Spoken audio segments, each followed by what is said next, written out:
Hello students, today we will study F W. Taylor's functional foremanship अर्थात Taylor के क्रियात्मक संगठन कौन कौन से हैं वो पढ़ेंगे। इसके पहले हम देखते हैं कि फंक्शनल फॉर्मेनशिप होती क्या है। Functional foremanship is a form of organisation which involve supervision of workers by several specialist foremen. Workers have to take orders from all the foremen in the related functions of production. अर्थात organisation में functional foremanship एक ऐसा form है जिसमें workers के काम को कई सारे स्पेशलिस्ट के थ्रू सुपरवाइज किया जाता है।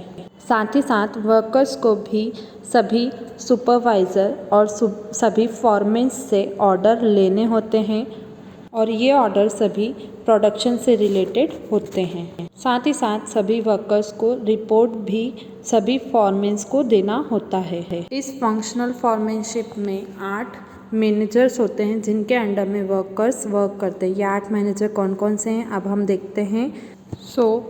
दो तो हेड हैं, आप स्क्रीन पर देख रहे हैं, planning officer and production officer. उनके अंडर में 4 मैनेजर्स हैं।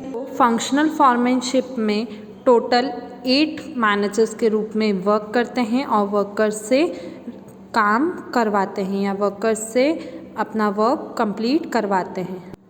फर्स्ट प्लानिंग ऑफिसर्स में चेक करते हैं, that is route clerk. The route clerk is responsible to fire up the sequence of steps for performing mechanical और मैनुअल जॉब। रूट क्लर्क को हम कार्यमार्ग लिपिक कहते हैं। इसका काम यह है कि किसी भी काम को करने का सीक्वेंस क्या होगा और उससे होकर जाने के बाद उसका रिजल्ट क्या निकलेगा, यह सब चेक करने का काम रूट क्लर्क का होता है। साथ ही साथ रूट क्लर्क उन मार्गों को भी निर्धारित करता है जिससे होकर रॉ मटेरियल यानी कच्चा माल आता है और उसके लिए एक प्लानिंग पेपर या मार्ग पत्र तैयार किया जाता है। Second point, that is instruction card clerk. ये दूसरा मैनेजर है। इसे हम हिंदी में संकेत कार्ड लिपिक कहते हैं। This foreman is responsible for giving general instruction necessary to carry on the job in a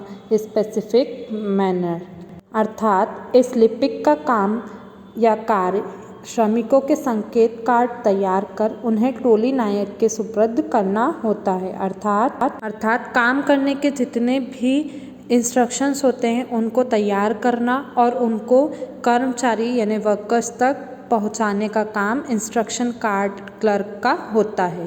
the third foreman is time and cost clerk. इसे हम हिंदी में समय एवं लागत लिपिक कहते हैं। This foreman is responsible to fire up the time for starting and completion of job. He also prepare the cost sheet for every job. अर्थात इस फॉरमैन का यह काम होता है कि जो वर्कर्स हैं ऑर्गेनाइजेशन में उनके द्वारा जो काम किया जा रहा है उसकी रिकॉर्ड रखना और उस काम को करने में कितना टाइम लग रहा है इसका रिकॉर्ड रखना। साथ ही साथ यह भी रिकॉर्ड रखा जाता है कि कोई भी पर्टिकुलर जॉब को कंप्लीट करने में कितना टाइम लगा, कब वो स्टार्ट हुआ था और कब कंप्लीट किया गया है। टाइम एंड कॉस्ट क्लर्क साथ ही साथ एक कॉस्ट शीट भी बनाता है जिसमें किसी भी प्रोडक्ट को प्रोड्यूस करने में जो प्रोसेस है उसमें जितनी भी कॉस्ट लगी है उस सब का रिकॉर्ड कॉस्ट शीट में होता है। अर्थात प्रोडक्शन प्रोसेस की हर कॉस्ट का रिकॉर्ड कॉस्ट शीट में होता है।